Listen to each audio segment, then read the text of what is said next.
It is one of the most popular destinations worldwide to view the great white shark, and tourists flock from all over the globe to Gansbaai on the Western Cape to experience this.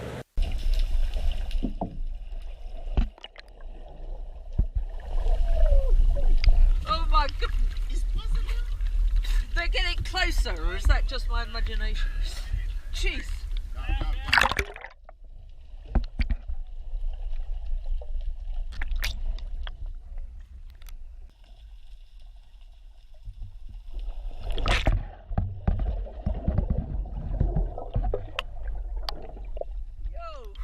Unbelievable.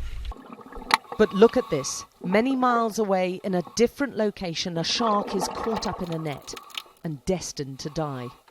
They've been around for 14 million years, but now some believe they're very much at risk. Not just from nets, they die slowly on baited hooks too. Sometimes they're hunted, their jaws poached and fins sawn off and sold to make shark fin soup for mainly Chinese dinner tables. It can mean big profits. Dr. Sarah Andriotti has spent the past 7 years compiling the largest genetic and photographic data set of sharks in the world, and she believes it shows they're headed for extinction. We've been collecting for over 5,000 photo identification of white sharks since 2009. And you get to know them, you get to recognize which is which. Their dorsal fin works like a fingerprint. So they have this unique dorsal fin and you can recognize, and then you see them coming back. And when you don't see them coming back, it's almost like losing a friend. You were used to be here this time of the year, what happened to you? But many shark victims, like this fisherman in Mozambique, believe their lives and their jobs need protecting. Since then, I've developed strong feelings against the sharks. So I really believe that sharks must be hunted down, because this shark in particular, but all the sharks in the bay, they will keep coming and attacking more people.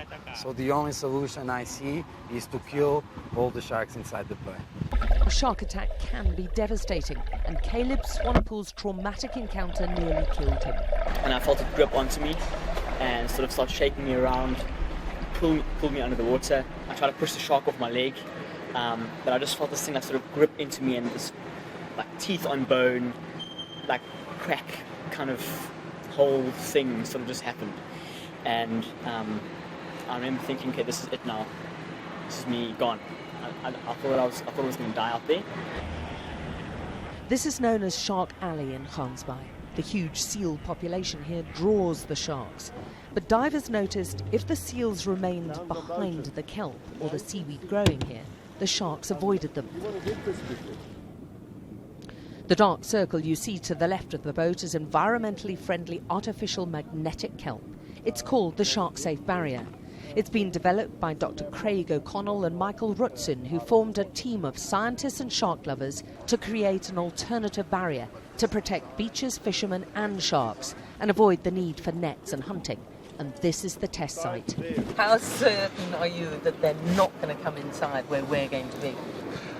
Well, so far we have 100% success rate. So to my, what I think is that they will not penetrate the barrier under any conditions that we've seen so far.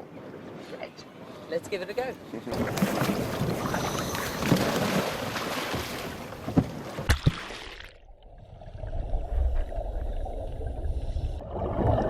10 metres down in the middle of the artificial kelp forest that is the shark-safe barrier, we are the live bait, and I have pink fins on as an added lure. And Mike has placed some dead fish in a container inside the barrier as extra motivation for the sharks to enter the test site. It doesn't take long. Mike on the right points out a 3-metre-long great white heading straight towards us. It veers away when it spots the artificial kelp.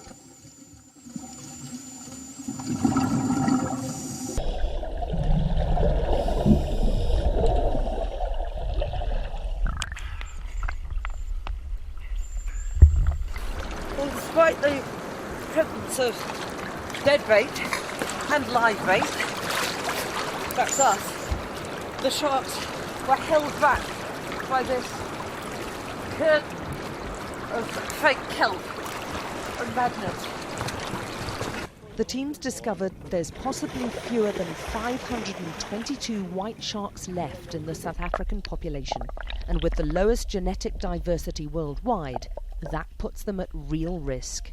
I like what I'm doing. This is my life that I chose. I'm doing everything in my power and capability to try and save them. I think that if we don't do something now, they will go extinct someday. But the team is desperate to protect these huge sea creatures, these curious ones almost the size of our boat. Alex Crawford, Sky News in Gansbaai, South Africa.